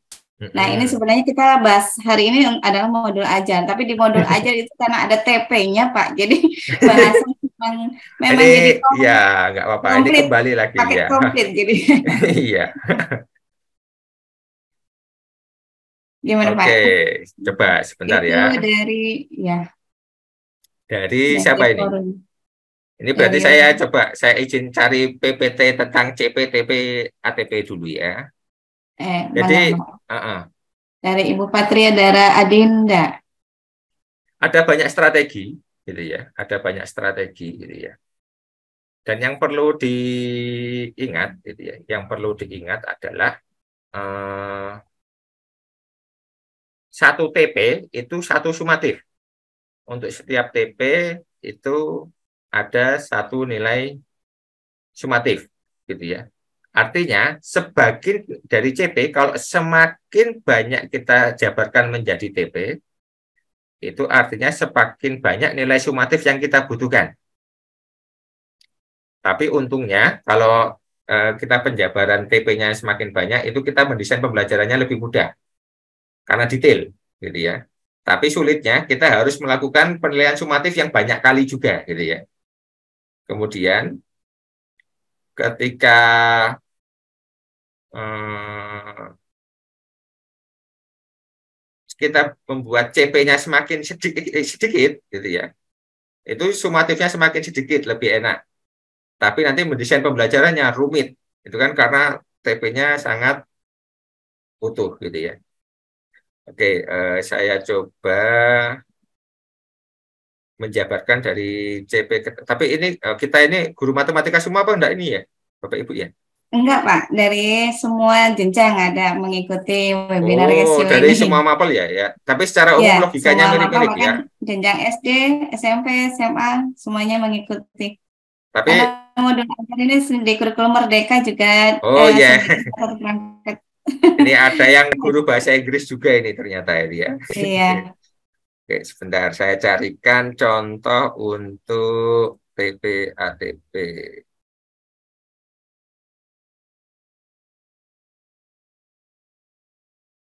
Sebentar ya. Ini saya harus ternyata dari modul ajar itu kita bisa bercabang kemana-mana gitu ya. betul, betul. Paket komplit, Pak. Iya, ini modul ajar. Nah, ini. Sekali lagi Bapak Ibu, ini ala Angga Kristia Jati itu ya. Di luar sana ada ala-ala yang lain ya. Jadi ini jangan dijadikan referensi tunggal gitu ya. Ini tadi yang tanya siapa ini ya untuk yang CPTP tadi dari CP menjadi TP. Tadi Ibu siapa tadi apa? Adinda ya. Bu Adinda itu ya. Nih, saya ambilkan dari jenjang fase D ini ya. Tapi pelajarannya matematika ya. Di fase D itu kan ada elemen bilangan, bunyinya begini, elemen aljabar, bunyinya begini, elemen pengukuran, bunyinya begini, elemen geometri, bunyinya begini, elemen analisis, bunyinya begini. Nah, bagaimana ini mendampingkannya ya? Ini ya, Bapak Ibu ya. Kita lihat elemen bilangan. Dari akhir fase D, ini ya, macam-macam gini. Ini kalau versi Angga Setiajati, gitu ya, per kalimat itu saya jadikan satu TP.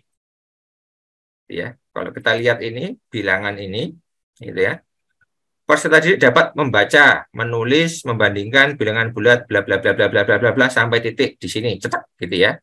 Maka dia menjadi, tapi yang saya ambil hanya predikat dan objeknya saja. Ya, ini elemen bilangan, maka di sini menjadi ini membaca, menulis. Nah, ini ya. Sehingga kalau kita lihat Bapak Ibu ya, di elemen bilangan ini kan ada 3 kalimat. Satu, ya, satu, kemudian dua, kemudian ini tiga, ini ya. Nah, 3 kalimat ini ya. Nah, 3 kalimat ini saya ambil katanya kan kalau TP itu terdiri dari kompetensi dan materi minimal gitu ya. Maka ini saya ambil kompetensinya saja, yaitu menulis, membandingkan gini kan. Di sini juga sama menerapkan ini, di sini juga sama menggunakan, sehingga TP-nya menjadi seperti ini, 3 ini. Nah ini, gitu. Nah ini adalah elemen bilangan, yang ini tadi elemen di bawahnya, ini juga elemen di bawahnya, ini elemen di bawahnya gitu ya.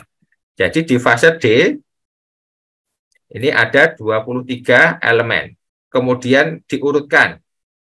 Setelah diurutkan, nah urutan ini dibagi, mana yang kelas 7, mana yang kelas 8, mana yang kelas 9. Begitu. Begitu Bu Atik gitu ya, seperti itu. Iya, Ya. Pak. Terima kasih. Jadi Tapi sekali lagi itu ala Angga Kristiajati ya. Jangan dijadikan satu-satunya referensi gitu ya. iya.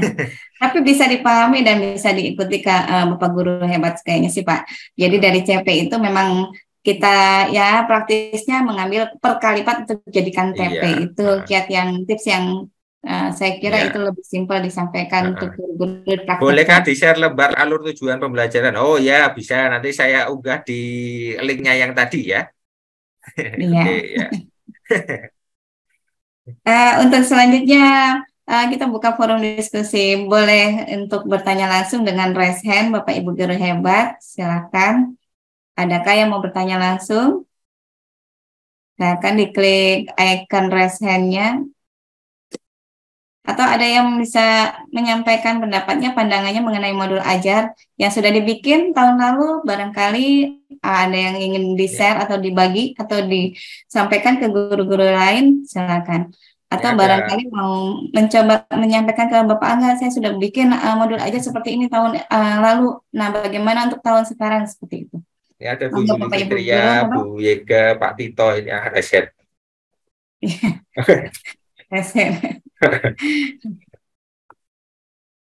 Sambil menunggu saya buka di Q&A jika ada nih Pak yang bertanya. Mungkin ini Bapak Ibu Guru, mangga silakan yang mau bertanya. Bu Ati, ini ada Bu Yulia, Pak Yega dan Bu Tito ini raise hand ini. Katanya ingin menyampaikan sesuatu. Iya Pak. Bu Yuli Fitria.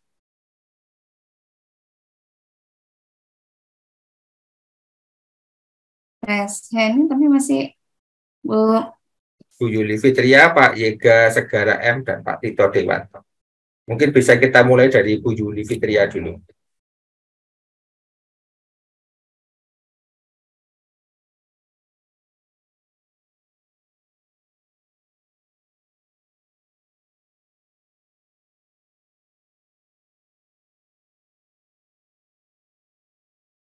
Oh, masih unmute ya? Oh ya, silakan Bu Yuli. Masih unmute. Sudah. Halo, Assalamualaikum. Waalaikumsalam. Oke, selamat malam Pak Angga.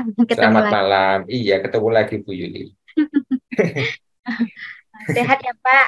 Alhamdulillah. Luar biasa ya Pak ya, tentang pembelajaran malam ini tentang modul ajar sudah bertambah paham juga gitu. Cuma dari diskusi dengan teman-teman setelah kegiatan kemarin, ada yang ingin saya tanyakan setelah pemaparan Bapak itu tadi juga. Kan di saat kita melakukan asesmen awal ini Pak, setelah melakukan asesmen awal ini kan kita mendapat gambaran gimana kesiapan belajar murid, minatnya, profil, kemudian kemampuan belajarnya.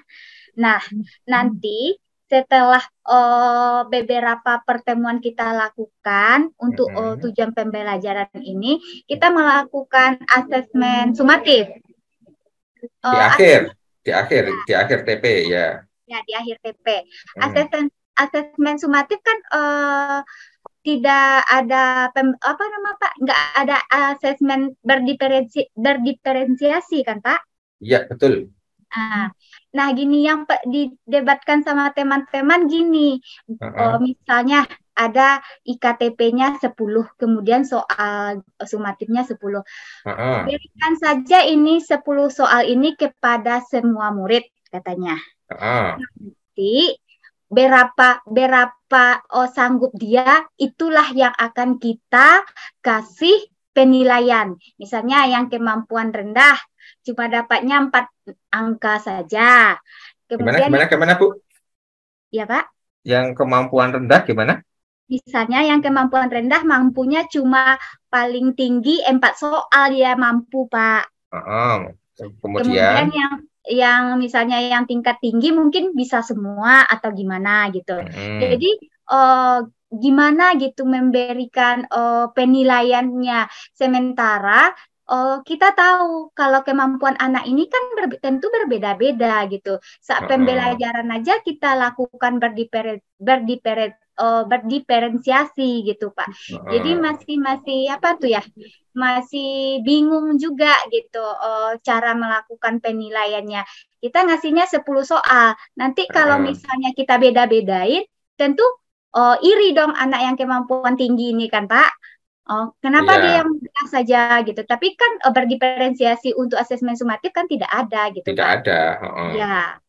Gimana itu kira-kira Pak? Oke, ya. Oke, tadi ya, walaupun di sini tadi saya tidak menyampaikan gitu ya, kalau bahwa di kurikulum Merdeka itu ada pembelajaran berdiferensiasi, tapi tidak untuk asesmen sumatif gitu ya. Iya. Karena kalau asesmen sumatif itu berdiferensiasi, apa efeknya Bapak Ibu gitu ya? Ada efeknya gitu kan.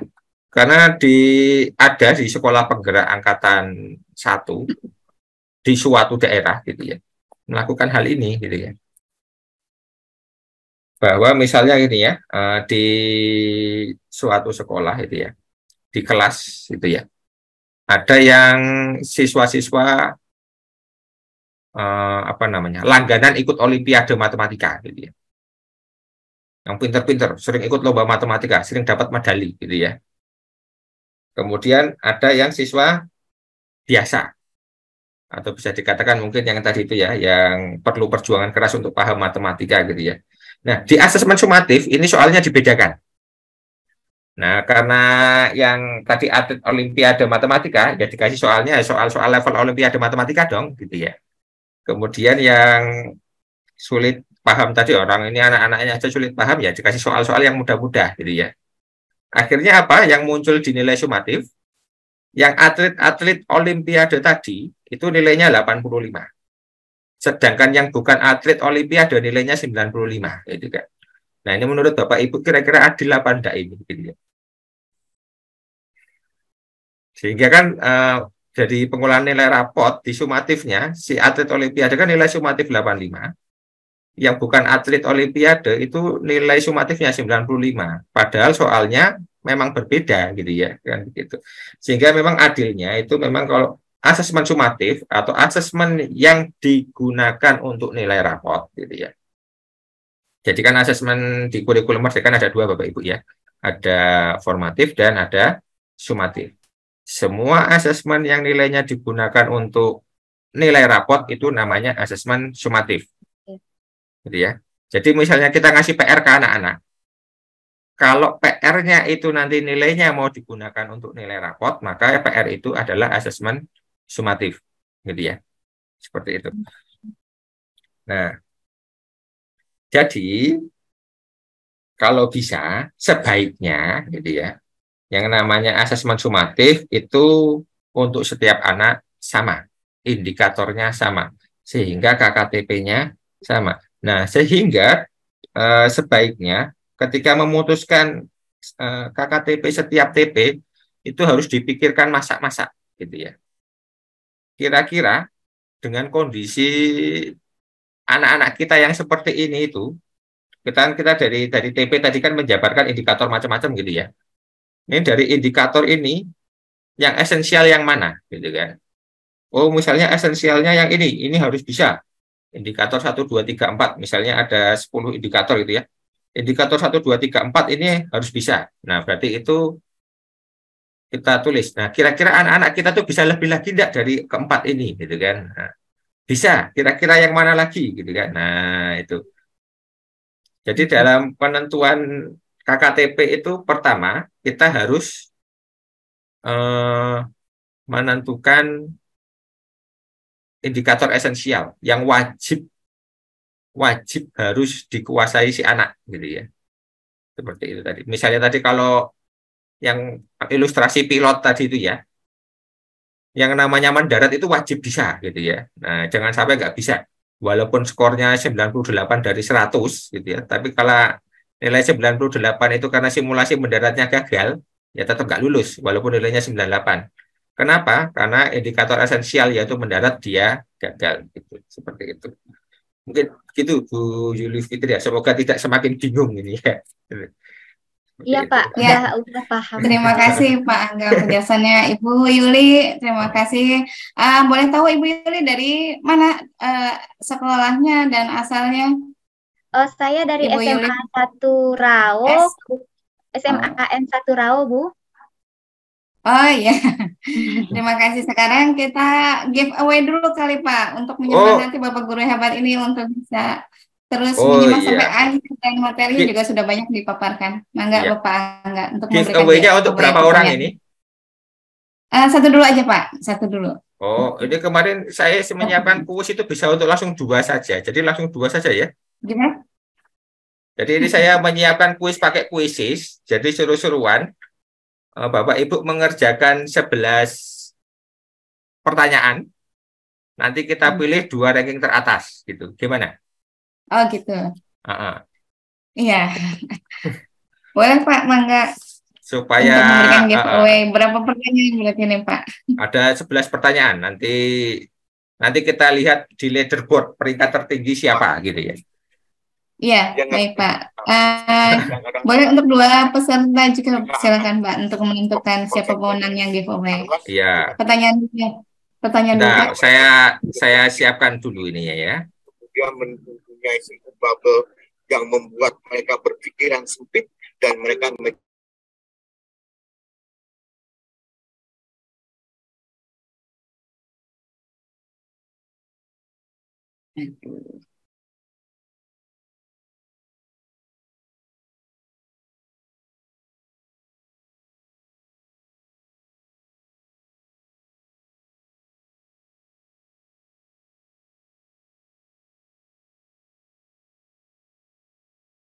Oke, sudah muncul belum Bapak Ibu?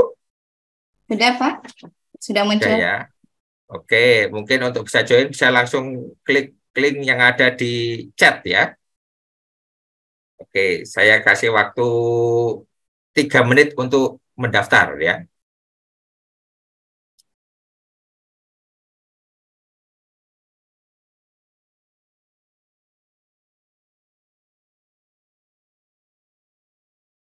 Nanti 8.34 kita mulai.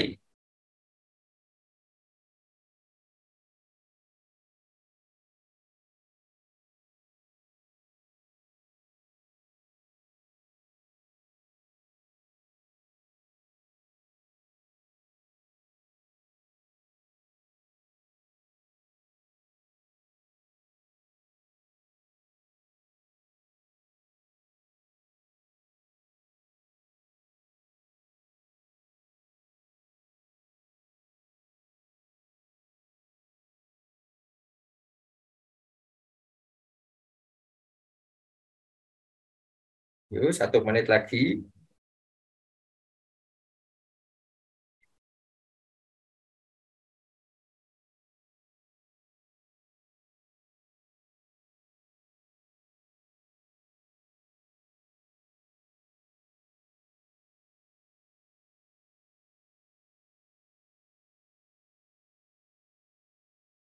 Sudah siap, Bapak Ibu?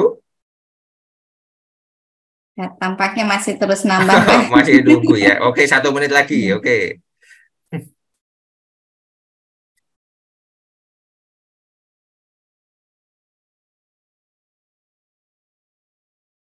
Oke, nanti 8.35 kita start ya. Enggak Pak.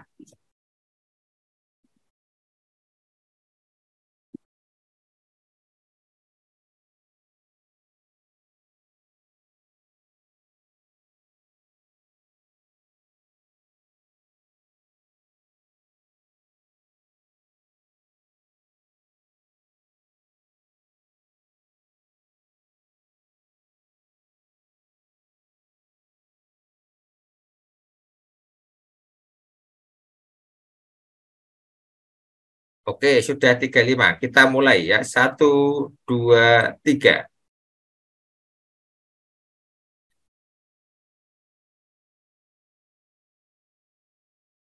Yo, nama lengkap menteri.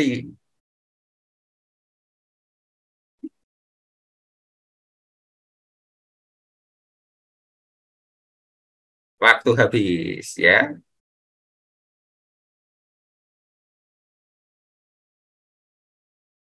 Nah, ini peringkat pertama. Ibu Siapa yang Listia. benar? Yeay. Yeay. Ada yang Ibu ngisi siapa Listia, ini? selamat. Ada yang ngisi apa? Nadiem Ali Makarim. Ya ampun, itu ya. Nadiem Oke. Ali Makarim. Lanjutnya. 3, 2, 1. Saat kedua. Nama lengkap wakil presiden sekarang. Eh,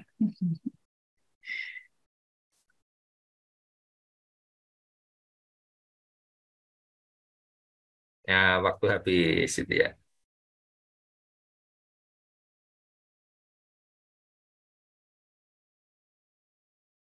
Wah, ini masih dipimpin oleh Ibu-ibu. ibu-ibu ya.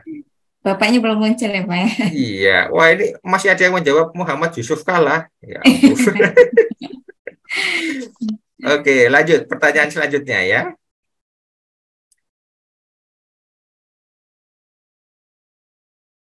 Hari ini hari apa, tanggal berapa? Hari ini hari Rabu.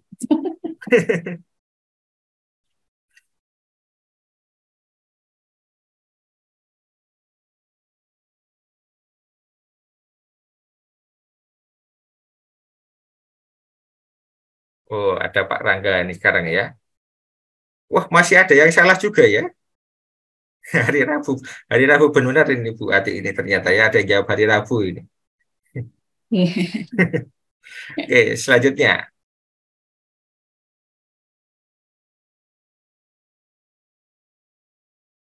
Kurikulum yang tidak pernah berlaku di Indonesia.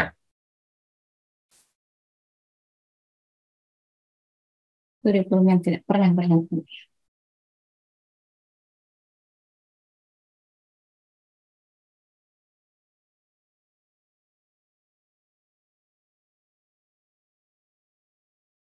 Kurikulum berbasis kompetisi, Bapak Ibu ya.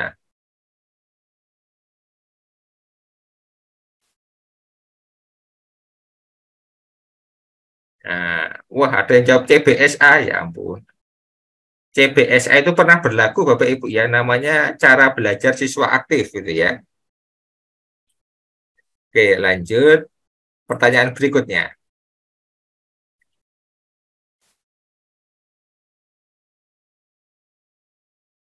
Di IKM kita sering P5. P5 adalah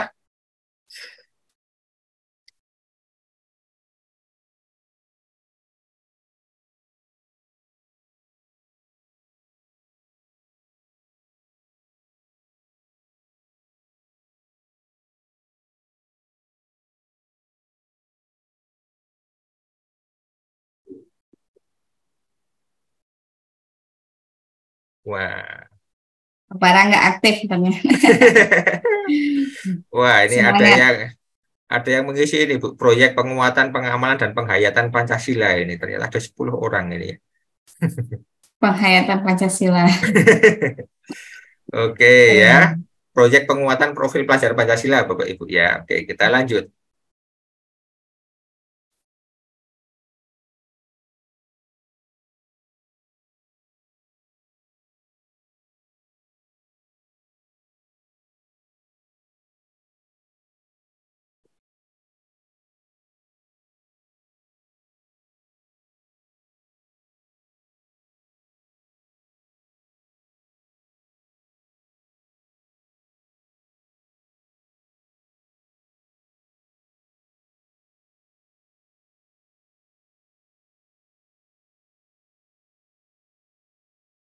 Ya.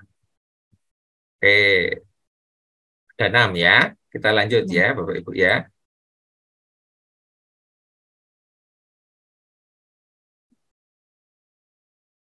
Yang bukan dimensi profil pelajar Pancasila.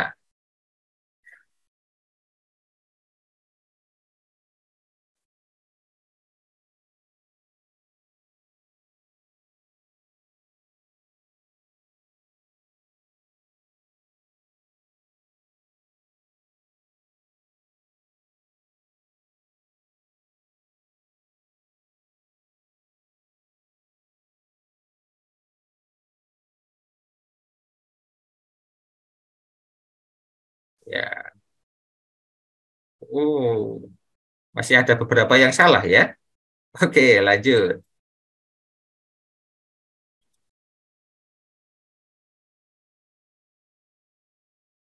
Yang bukan komponen minimum modul ajar.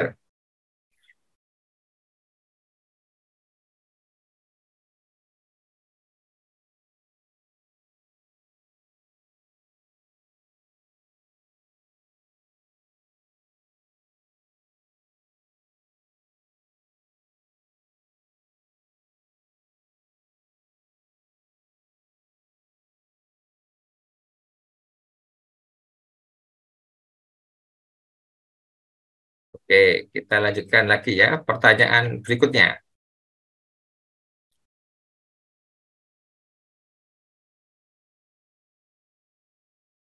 Yang memiliki peran seperti silabus.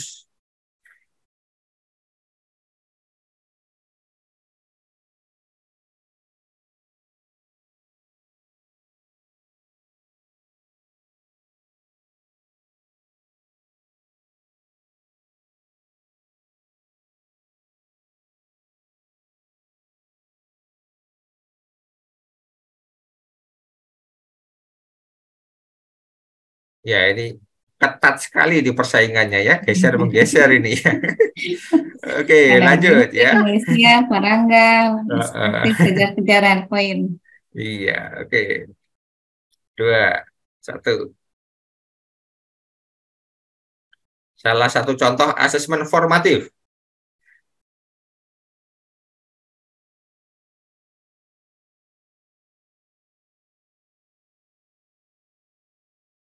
Sayang saya nggak bisa pilih melihat pilihannya, Pak.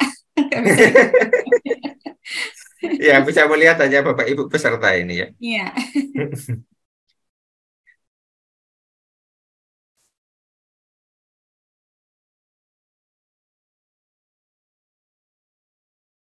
Ya. Oh, masih banyak yang menjawab ulangan harian ya. Tadi sudah disampaikan Bapak Ibu ya, semua asesmen kalau digunakan untuk nilai rapot itu namanya asesmen sumatif gitu ya. Ulangan harian kan untuk nilai rapot, berarti dia termasuk yang sumatif gitu ya. Oke, baik Bapak Ibu sekalian, satu pertanyaan lagi ya, pertanyaan terakhir ini ya. Ayo semangat Bapak Ibu.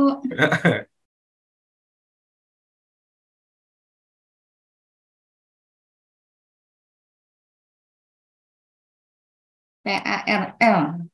PARL. Harus lihat contekan juga saya, Pak. Iya.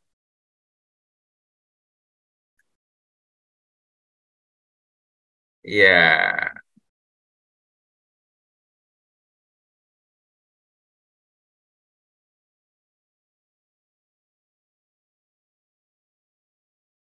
Oke ya, Ini mungkin terakhir, ini Pak. Sudah terakhir. selesai. Oke ya. Ya. Siapakah pemenangnya? Siapakah yang akan dapat giveaway dari Ini ya? peringkat pertama Ibu Yuli Fitria, peringkat kedua Pak Ahmad Abu Bakar, gitu ya. Ya, dua orang ini ya, Bapak Ibu, Ibu Yuli dan Bapak Ahmad Abu Bakar berhak mendapatkan giveaway. Selamat. Ya, terima kasih Pak Angga atas kuesionernya, menarik sekali ditampilkan dalam bentuk fisis ya Pak ya. Iya. Ada tadi berapa pertanyaan Pak? 16 seluruhnya. 11 pertanyaan. 11 pertanyaan. Dan kita sudah mendapatkan pemenang giveaway-nya. Selamat sekali lagi Bapak Ibu yang mendapatkan giveaway. Kita ini sudah diskusi, sudah menjawab pertanyaan, sudah giveaway juga sudah. Mbak Pianta, bagaimana ya? Apakah kita bisa melanjutkan? Masih ada waktu 15 menit. Kalau masih ada yang mau ditanyakan, Bapak mungkin Ibu silahkan. Mungkin Pak Yega Segara ini mau menyampaikan sesuatu, silahkan. Mangga, silahkan Pak. Halo, apa suara saya terdengar? Iya, terdengar jelas Pak. Dan merdu, Pak. Silahkan, Pak. Saya izin bertanya, Pak. Dalam memodifikasi, kan dalam membuat modul ajar itu kita harus selalu memodifikasi agar selalu tercipta keterbaruan dalam model ajar itu. Nah, apa saja sih yang biasanya tantangan yang dihadapi dalam memodifikasi modul ajar tersebut? Lalu sebenarnya apa sih perbedaan antara modul ajar kurikulum Merdeka ini dengan kurikulum yang sebelum-sebelumnya? Terima kasih, Pak. Oh, Terima perbedaannya kasih ya. Pak Yoga. Makasih Pak Yega. Itu ya. Kalau perbedaannya dulu itu ya. Kalau semuanya ya, kurikulum 2013 dan di kurikulum Merdeka ya, perbedaan RPP dan modul Modul ajar ajar. itu perbedaannya adalah di komponen minimumnya, komponen yang harus adanya tadi itu ya. Kalau di kurikulum apa RPP, namanya? RPP, kurikulum di RPP kurikulum Kurtilas Kurtilas itu kan 2013. hanya ada 3 tadi ya. Tujuan Ya, pembelajaran itu berdasarkan HD langkah-langkah. ya kan. Kemudian rencana asesmen hanya rencananya saja itu ya. Dan langkah-langkah pembelajaran. Udah hanya 3 itu saja gitu ya. Sedangkan di Modul modul ajar, ajar itu kan kurikulum komponen Merdeka. minimumnya 5 ya kan. Tujuan pembelajaran ambil dari ATP gitu ya. Kemudian ada rencana Langkah-langkah, asesmen langkah-langkah. awal, tapi tidak hanya rencana, itu harus sekaligus juga ada instrumen sekaligus dan rubrik penilaiannya gitu kan. Kemudian ada rencana asesmen akhir, itu tidak hanya rencana, tapi harus ada instrumen sekaligus cara penilaiannya gitu ya. Kemudian ada langkah pembelajaran, kemudian dilengkapi juga media atau sumber belajar yang akan digunakan itu. Jadi memang lebih lengkap. Kalau dilihat dari komponen minimum, itu modul ajar lebih lengkap daripada RPP gitu ya. RPP. Seperti itu. Makasih Pak Angga penjelasannya. Kemudian tadi Penjelasan. pertanyaan Pak Yega tadi yang memodifikasi gitu ya. Ya, Tantangannya seperti apa? Nah, jadi memodifikasinya ini adalah kita sesuai dengan kondisi gitu ya. Jadi ini kan kita sudah ambil TP, TP. kita buat asesmen awal, kita sudah merencanakan gitu kan. Tapi waktu merencanakan ini kan kita belum tahu kondisi asesmen awal sesungguhnya seperti apa itu kan. Kita belum Ya. tahu gitu kan ya. Nah, ketika nanti ternyata setelah asesmen awal, oh kok ternyatanya begini gitu kan, maka kita harus memodifikasi. Kemudian misal, oh asesmen awal sudah sesuai dengan perkiraan kita lakukan proses pembelajaran sesuai dengan modul ajar. Tapi kok ternyata pada prosesnya tidak sesuai dengan harapan kita gitu kan. Nah, kita sebagai guru harus melakukan improvisasi. Nah, modifikasinya di situ. Tantangannya apa? Banyak, gitu kan? Tentu saja banyak. Karena ini kita akan menghadapi situasi-situasi yang tidak terduga dan tidak terencanakan. Sehingga kita itu tadi kita memang harus mengupgrade diri, kita harus menambah wawasan diri, kita harus memperbanyak pengalaman. Oleh karena itu, ini ya Bapak Ibu ya, dalam kurikulum Merdeka itu kita senantiasa ditekankan memanfaatkan yang namanya komunitas belajar. Setidaknya komunitas belajar intrasekolah itu kita aktifkan. Jadi misalnya ada pertemuan rutin ini ya, misalnya nggak usah lama-lama lah, anggaplah misalnya 1 jam sebelum kita pulang. Jadi mungkin kalau di Jogja itu ada beberapa sekolah ini, Bu Ati dan Bapak Ibu sekalian, itu ada beberapa hari yang seharusnya itu jam pelajarannya 8 jam, dikurangi hari itu hanya 7 jam. Jam terakhirnya itu digunakan untuk guru termasuk kepala sekolahnya itu bersama-sama mendiskusikan sesuatu, entah apapun itu gitu ya. Menceritakan pengalaman atau apa gitu ya. Nah, itu saling sharing gitu ya, saling berbagi praktik baik. Itu dalam rangka itu tadi berbagi pengalaman sehingga koleksi strategi diferensiasinya para guru itu selalu meningkat seperti itu. Refleksi pembelajaran mungkin setiap hari yang dilakukan oleh satuan pendidikannya. Ya, bisa di jadi 1 jam terakhir itu. Ya, bisa nanti refleksi mingguan atau harian. Tapi kalau setiap hari kelihatannya enggak, ya. Setiap minggu. Kalau setiap minggu biasanya seperti itu. Di Cirebon juga ada Pak sekolah Ada, yang ya, melaksanakan refleksi seperti itu untuk saling berbagi kesulitannya apa, terus bagaimana kondisi siswa itu diupdate. Baik Pak Angga. Mungkin satu lagi Bu ini. Satu lagi, ya, Pak betul. Tito, ini Pak Tito. Silakan lagi. Pak Tito. Ini Pak Tito sepertinya rahasia dari tadi, ini Pak Tito. Silakan Pak Tito. Assalamualaikum warahmatullahi wabarakatuh. Waalaikumsalam Waalaikumsalam. warahmatullahi wabarakatuh. Ya, terima kasih Pak Angga atas ilmunya yang luar biasa ya. Kebetulan saya tidak mengajar kelas 10 dan kelas 11 ya, jadi saya mengajar kelas 12 masih menggunakan kurikulum 2013. Oh ya. Saya tertarik dengan modul ajar ini Pak ya. Ini yang ingin saya tanyakan itu dalam CP itu ya, dalam CP itu apakah seorang guru itu harus menyelesaikan semua CP dalam fase misalnya kelas 11 ya, fase F ya, ataukah bisa memilih salah satu atau beberapa CP yang sesuai dengan kondisinya gitu saat itu misalnya. Oh, nah ini Pak, kembali lagi itu ya. Terima kasih Pak Tito ya. Saya Pak. tampilkan lagi tadi pedomannya. Tadi mana tadi ya? Ya. Halaman 11 kalau nggak salah. Nah, ini dia. Nah, ini Pak ya. Capaian pembelajaran merupakan kompetensi pembelajaran yang harus dicapai. Ini Pak. Kalau kita sebut capaian pembelajaran, jadi CP itu yang bentuknya paragraf itu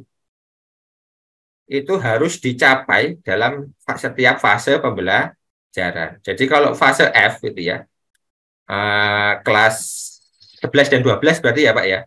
Ya berarti CP itu harus tercapai semuanya di akhir fase 12 gitu ya.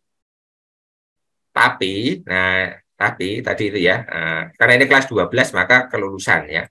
Tapi kelulusan tadi ya. Nah, ini mekanisme kelulusan ini ya. Nah, akan tetapi Pak, apabila segala daya upaya sudah kita lakukan, ya, remedial sudah dengan berbagai macam strategi, gitu kan, pendampingan sudah berbagai macam dilakukan, sudah berulang kali, dan si anak pun sebenarnya juga sudah nampak semangatnya untuk memperbaiki capaian pembelajarannya, tapi kok ternyata tetap tidak tercapai, tidak masalah, gitu ya. Nah, selama si siswa itu mengikuti proses pembelajaran dari kelas 10 sampai kelas 12, kemudian setiap TP dia ada nilai sumatifnya, maka dia lulus, gitu Pak Tito, gitu ya. Oke, ya. Terima kasih Pak. Ya, terima kasih Pak Tito. Ya. Dan tiba saatnya di penghujung acara Pak, tapi ada pertanyaan tadi Bapak men-share LK ya, lembar kerja untuk Bapak Ibu guru coba membuatkan modul ajar. Nah itu ada batas waktu nggak Pak, kita ngirimnya selesainya kapan, atau jadikan untuk pembelajaran di sekolah masing-masing, diterapkan di sekolah masing-masing? Ya, maksud saya itu kan saya ada unggah itu kan nanti kan ini linknya kan untuk bersama gitu kan ya. Nah semakin banyak yang unggah ke sana kan koleksi kita semakin banyak, jadi kita punya banyak inspirasi gitu. Jadi kalau deadline-nya kapan ya, kalau bisa secepatnya, kalau enggak ya semampunya gitu ya. Ya, alhamdulillah Mas.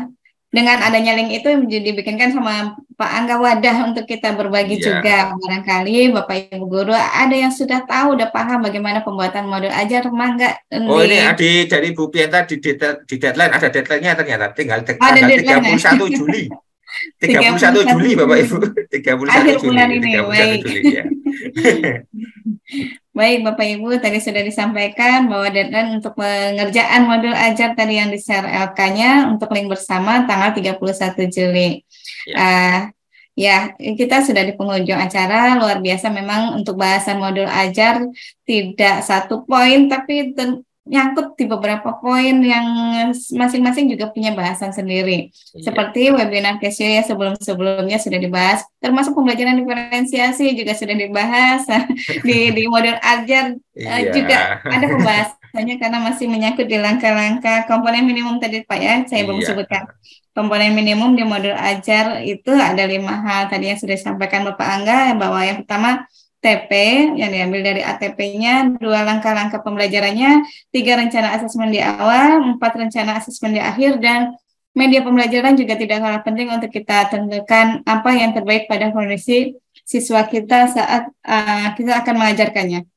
Bapak Ibu guru hebat, karena waktu jua ini yang menjadi penghalang kita, mudah-mudahan di lain waktu atau kesempatan kita bisa bertemu dan berkumpul lagi untuk menambah ilmu dengan Bapak Angga lagi atau dengan narasumber-narasumber yang lain. Namun sebelumnya izin minta untuk statement akhir mungkin dari Bapak Angga sebagai penutup di acara webinar 120 ini. Mangga Bapak Angga. Oke, statement akhirnya apa ya? Sesuatu itu ya Bapak Ibu ya akan terasa berat. Hal yang paling berat untuk dilakukan itu adalah memulai. Gitu ya. Kita mau membuat modul ajar itu berat untuk memulainya. Tapi ketika kita sudah tahu arahnya mau bagaimana, begitu kita sudah mulai, maka nanti akan berjalan dengan sendirinya sehingga akhirnya adalah selesai.